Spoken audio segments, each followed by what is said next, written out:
Tonight, anger after Finsbury Park is turned to mud. Haringey Council's put its foot down after the park was left in this state following the Tough Mudder Endurance Challenge. I think Haringey Council have got serious questions to answer. You know, they've obviously allowed a much bigger event this year.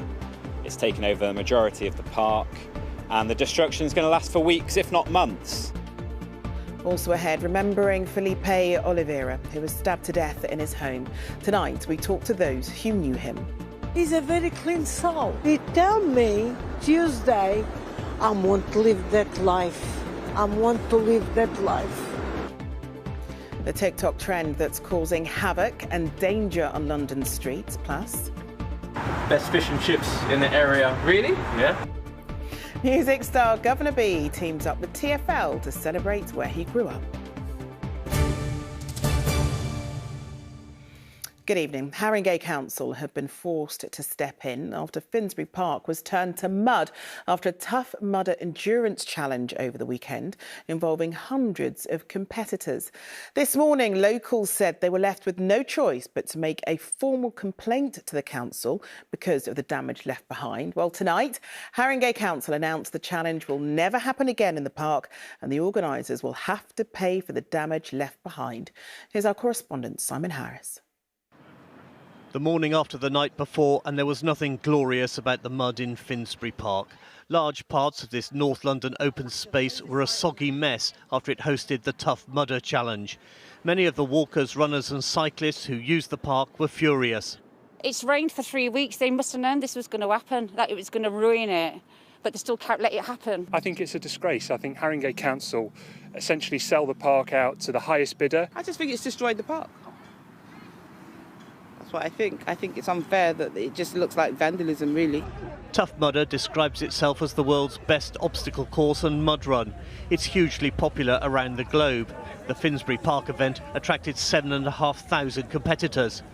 Junior took part to raise money for orphans in Africa and was surprised how tough and muddy it was.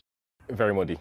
It was. I was struggling to stand up. I could normally run 5k quite well, but the mud was really slipping, made it even more difficult for you to be able to do the 5k in the time that I normally would do it as well. 24 hours after the event, Tough Mudder was still making its mark. The operation to dismantle the obstacle course seemed to be creating even more mud. For those taking part, events like this are tremendous fun. Many of the participants raise thousands of pounds for good causes. But the question being asked here is, at what cost? Nature might heal itself, but it won't happen overnight, and parts of Finsbury Park are now so muddy as to be of little use. I think it's devastating, if I'm totally honest. I don't blame Tough Mudder. You know, I'm sure that most of the contestants are good people running for charities. An urban public park is not the right place for it. It's taken over our whole park and the destruction is terrible. Labour-run Haringey Council declined to talk to ITV News, but the deputy leader released a statement saying the impact of the event this year has caused several weeks' worth of damage to the park, and as a result, we have had to rethink our approach. To prevent the risk of this repeating, we have decided that this event will not be held in Finsbury Park going forward. I think Haringey Council have got serious questions to answer. You know, they've obviously allowed a much bigger event this year. It's taken over the majority of the park, and the destruction is going to last for weeks, if not months. Tonight, Haringey Council said the organisers of the Tough Mudder would pay for repairs to the park. So, Simon, that begs the question, what have the organisers had to say? Well, Charlene, as you can see behind me, they're still working to dismantle some of the obstacles, and I think only when they have gone will it be possible to fully assess the damage. But we have had a statement from the organisers, from Tough Mudder, saying it recognises the damage to the park and the impact on the local community. The big question now is how much will it cost to fix and who will pay for it? Haringey's statement certainly suggests that the council expects Tough Mudder to pick up the bill. But Tough Mudder's statement is less explicit. It talks about an ethos of togetherness, and that being an ethos of togetherness which will restore the park with the council. Whether that ethos of togetherness involves sharing the bill isn't clear. But I think it's pretty safe to say that after the decision to cancel future Tough Mudders, both Haringey and the organisers recognise just how much of a disaster this weekend was. All right, Simon, thanks very much for that.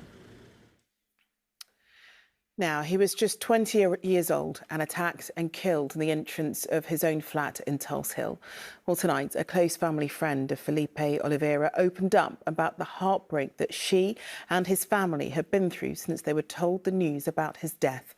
Officers are still looking for the person responsible, as Kaf Okpata reports. Another day, another stabbing and another death. 20-year-old Felipe was standing in the doorway of his flat when he was approached by another man and stabbed multiple times. He fought for his life inside this hallway while the killer ran away. It's very sad. Very, very sad indeed. 2 days later, and the pain of Felipe's death is only just sinking in. Philippe, for me, is very clean soul. He's a very clean soul. I don't know, it's something between me and him. Because soon he see me, he put the hand for the others. And I say, Flip, why are you with them? He says, he's my friend. And he tell me, Tuesday, I want to live that life. I want to live that life. Now, across the road behind me is where Felipe lived. It's also where he was stabbed and tragically died. Now, since around 10 a.m. this morning, reams of people have been pouring in to pay tributes. And what's really quite telling is the ages of these people. They're either in their early 20s or mid to late teens. And what we've seen today is a first-hand glimpse into how knife crime is affecting London's youth. Richard Dormandy is a priest in the local community, and he's witnessed how knives and other weapons are hurting young people in London. I've been here 13 years, and I've taken a number of funerals during that time, spread throughout that time, and I'm sure there were many before. With no suspects in custody, there are no doubt questions about who killed Felipe. Today, however, remains a day of mourning and celebrating the short life he lived. Kaf Okpata, ITV News, Lambeth. Next, new research shows that air pollution could increase the risk of early onset dementia and reduce men's fertility. The study from Imperial College London also says that poor air quality can affect people of any age, including children and unborn babies. A council in North London is cancelling all library fines in a move to help people struggling with the cost of living crisis. Fines in Islington have been in place since free public libraries began in the borough back in 1905. A fines amnesty has also been introduced to encourage users to return very overdue items. And there's a royal lookalike involved in a police hunt in Watford. Police are looking for this man who they say stole a designer handbag from a car. But people on social media have been quick to point out that he appears to be the spitting image of Prince Harry. Well, if you want to take a closer look, head to our website, itv.com/London. Next tonight, to concerns from Westminster Council over Dockless electric bike hire schemes. There have been claims that some are being hacked and dumped in dangerous places like the middle of the street because of a TikTok trend. Since companies like Lime and Tier were launched here, the bikes are frequently seen scattered around London. But now there are calls to make users park them correctly, as Rex Martel reports. Clive Wood is visually impaired. He navigates the street with his guide dog Winnie. But all too often, they encounter unexpected obstacles on the pavement. When I or anybody else with sight loss experiences an obstacle like a dockless bike on a pavement, it can be really challenging. You have several choices. You can either navigate around the obstacle, or you have to go into the road, which you don't know how busy it's going to be, to get round that obstacle, or you have to go back on yourself and find another route. It's really frustrating, it can be dangerous. Electric hire bikes and scooters seem to be everywhere, a quick and easy way to get around town. But often they're abandoned, causing obstructions on pavements and the street. And now the problem has been made worse. Viral videos on social media sites like TikTok show bikes being hacked into. They're then ridden and parked even more recklessly. We're seeing more e-bikes that are dockless being left on pavements inappropriately, and we really feel it is a concern for many people, including blind and partially sighted people. Anything the council is doing. Councillor de Moldenberg is in charge of Westminster streets. Well, over the past few months, we've been really upset by the fact that people have found a way to hack into Lime bikes. We've called on Lime to deal with this glitch, and we hope that they do, because at the moment it's making life even worse for everybody. In a statement, Lime told us that all bikes should be parked safely and responsibly. They've even introduced end-of-trip photos to ensure that they are, and riders who don't comply will start getting fines. As for the hacking glitch, Lime say they're aware of the problem and are currently testing a solution to prevent it. But for guide dogs like Winnie and her owner Clive, the problem of bikes and scooters on the pavement has been getting worse for years, and the path ahead keeps getting more and more obstructed. Rags Martel, ITV News. Still to come on the programme, we'll have the full weather forecast as temperatures improve. Plus, remember this man? He'll be joining us in the studio with news about this weekend's London Marathon. And rapper Governor B takes us on a personal tour around the streets where he grew up. But first, friends and family of PC Yvonne Fletcher gathered in London today to mark 39 years since she was fatally shot outside the Libyan embassy in St James's Square. The officer was policing a demonstration against former Libyan leader Muammar Gaddafi when she was shot in the back. No one was charged.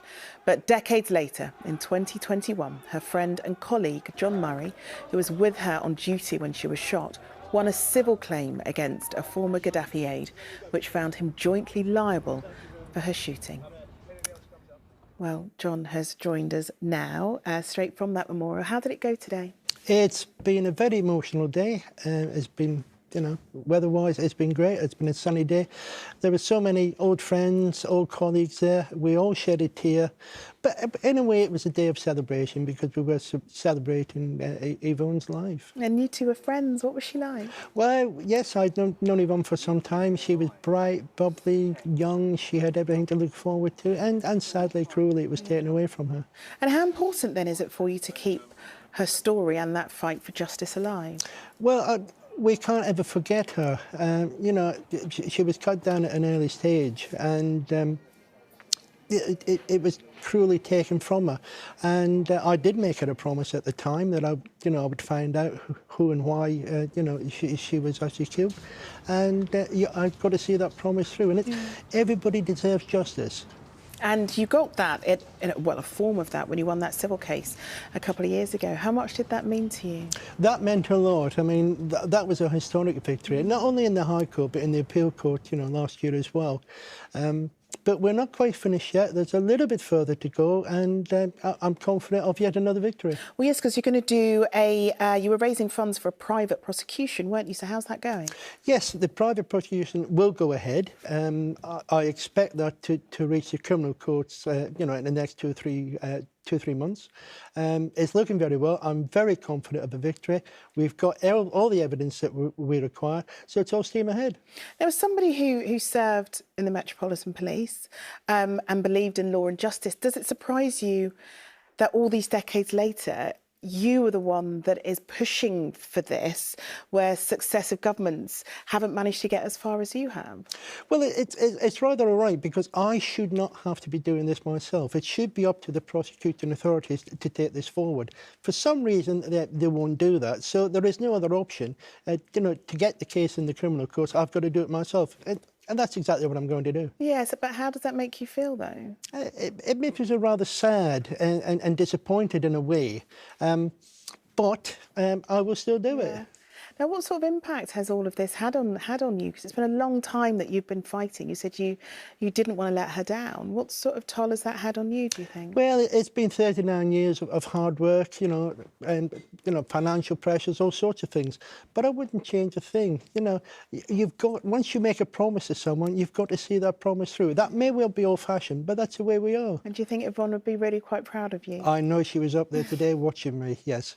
Oh, bless you. Well, John, good luck with the next few months. Good luck. Thank you very much. OK, to Wembley now. And on Saturday, hundreds gathered at the stadium for an open iftar or fast-breaking meal during the Muslim holy month of Ramadan. It was organised by the Ramadan Tent Project. Well, tonight, London's Sikh community have gathered to mark the celebration of Vaisakhi, which celebrates the birth of Kawthar, and it is one of the most important dates in the Sikh calendar. Well, Anila Dami is there for us now. Can you talk us through what's happening there tonight? Well, Charlene, as you can hear, Sikh religious hymns are playing. And here at the home of football at Wembley Stadium, it's welcoming members of the Sikh community to celebrate what's known as Vaisakhi, the birth of the Khalsa or Sikh community. And as you can see, the tables are filling up. Around 800 people are expected to be here tonight to mark the occasion and enjoy talks from game changers like the first ever Sikh referee in the English Football League. They'll be enjoying vegetarian food and some prayer-side pitches. And the man behind it all is Dal Darroch. Dal, thank you for joining us tonight. So what made you want to organise this event? And let's, on reflection of the fact that often Sikhs are not seen very much on the actual pitch itself. Yeah, I mean, it's part of our Faith and Football series. So as part of the work we do in equality and diversity, we want as many people to access football. Football is for everybody. And so one of the ways in which we can connect with people is through their faith. So just 2 days ago on a Saturday, we had 1,000 Muslims here break their fast. Today we have over 800 Sikhs that are here to celebrate Vaisakhi with us, and we'll do the same with all of the other major faiths of the country. So it's one of the ways in which we stay connected to local communities. It's one of the ways in which we know that people access sport.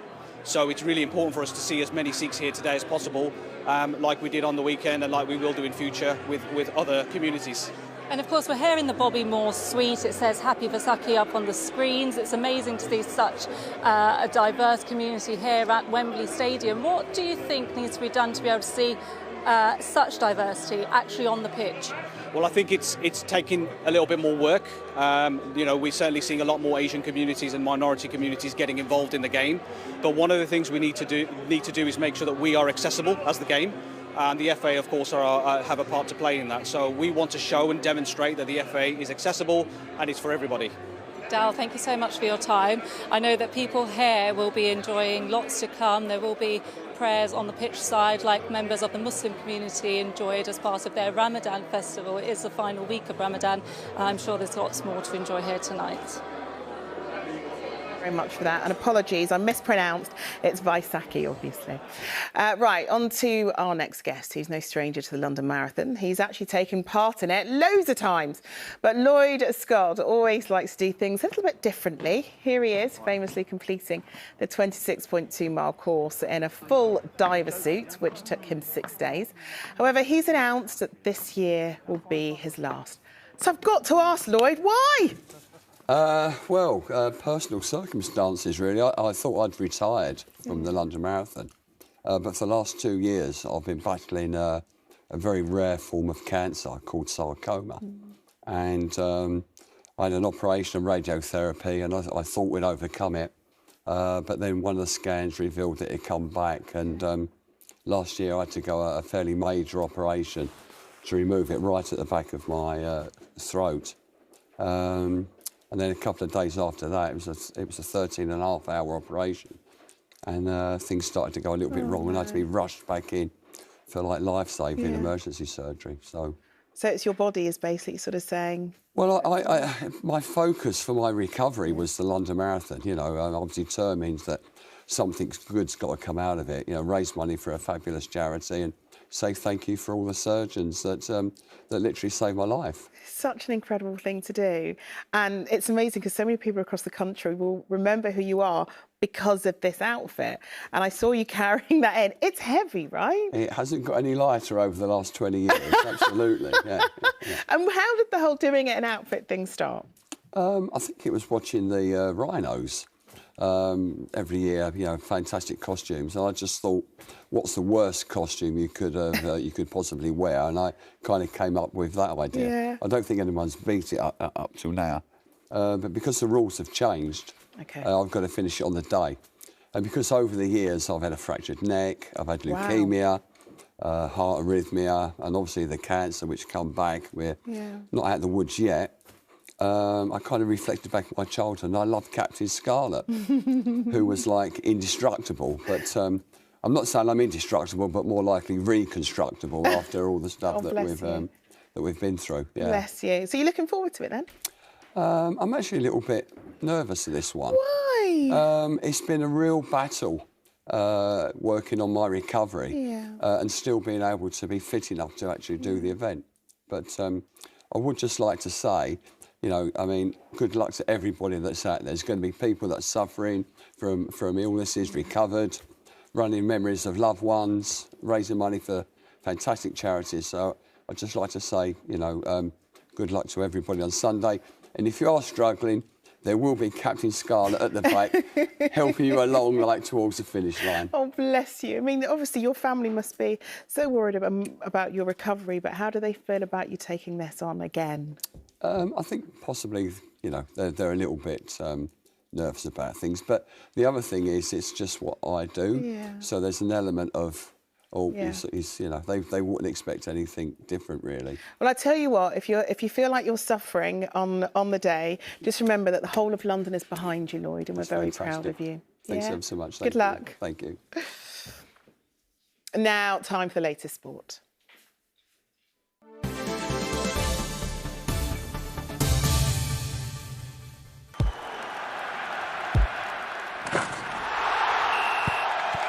Zero Accounting Software sponsors ITV Regional Sports Report.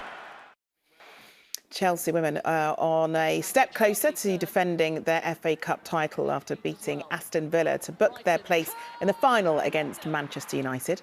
The West Londoners narrowly beat Aston Villa with Sam Kerr's second half strike separating the sides.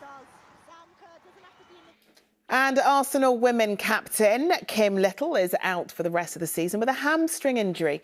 She came off hurt in the Gunners' Champions League quarter-final against Bayern Munich on March the 29th, but the extent of the injury has only just been revealed.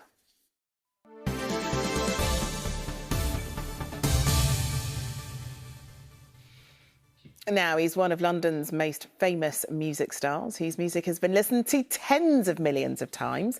But now rapper Governor B is doing something slightly different by teaming up with TfL for a new project which focuses on where he grew up. He met up with Daniel Henry to explain all. These streets and their stories are special to Governor B. And if you ain't from round here, it's easy to judge, that's my observation. He grew up in East London, close to the corner of Custom House. Learn more if we swap locations, but we are who we are. You can't his songs shine a light on his generation, which is why you might hear his voice guiding you around his hometown station. So this is you? This is me, done the shoot on the Elizabeth Line platform. Yeah. I didn't actually know a great deal about the history of Custom House. So doing the recording, getting my research done, reading through the notes and realising that, oh, this happened before me. My favourite thing about the recording was learning that information. My dad passed, but before he did, one of his favourite things to do was to watch EastEnders, and it was quite nice to find out that Danny Dyer was a pretty local resident. So yeah, that's one thing that I thought, that's pretty sick, man. So when you scan this QR code for info, welcome to Custom House, Elizabeth Line Station. It will be Governor B's voice telling you everything you need to know about what's changed and what stayed the same around here. But there are some parts that didn't quite make it onto the official guide. Governor B, where are we at now? We are at the Pacific Fish Bar. Best fish and chips in the area. Really? Yeah, or sausage and batter, or saveloy, whatever floats your boat.